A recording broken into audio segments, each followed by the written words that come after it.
চলো একটা নতুন ভিডিও নিয়ে চলে আসলাম। এটা ছিল আমাদের বাড়ির কাছের মিষ্টি কুমড়ো।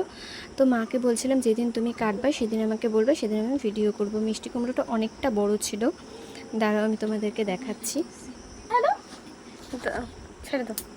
দেখো নামানোর পরে বিশাল বড় ছিল, আর একটু পোকা পোকা ভাব দেখা যাচ্ছিল, কিন্তু পোকা হয়নি। এটাও ছিল আমাদের বাড়ির গাছেরই কাঁকরোল। তারপরে হচ্ছে আমাবস্যার পরের দিন যেহেতু ছিল সেদিন, তার জন্য বাইরে পুরো শ্যাওলা পড়ে গেছিলো, আর আমি শ্যাওলাটা ভালো করে পরিষ্কার করে নিয়ে স্মুদি খেয়ে নিলাম। আর মা হচ্ছে আজকে ভোগ দিবে, যেহেতু আমাদের আমাবস্যার পরের দিন মন্দির খুললে মা ভোগ দেয়, তাই তোমাদেরকে দেখাচ্ছি। দেখো মিষ্টি কুমড়ার কালারটা মানে সেই ছিল, আর ভিতরে কোনো পোকা ছিল না। আর এরা দেখো কী করছে তিনজন মিলে। তারপরে আমি স্নান সেরে এসে মন্দিরে মাকে হেল্প করছি। মা তো ভোগ বানাচ্ছিল।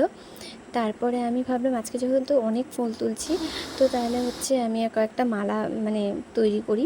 বেলপাতা ছিল না, তাই কয়েকটা ফুল দিয়েই করলাম। আর অনেক ফুল ছিল, তো আমি না আরও ফুল দিলে অনেকটা বড় হতো। তো যাই হোক, ছোটো হয়ে গেছে।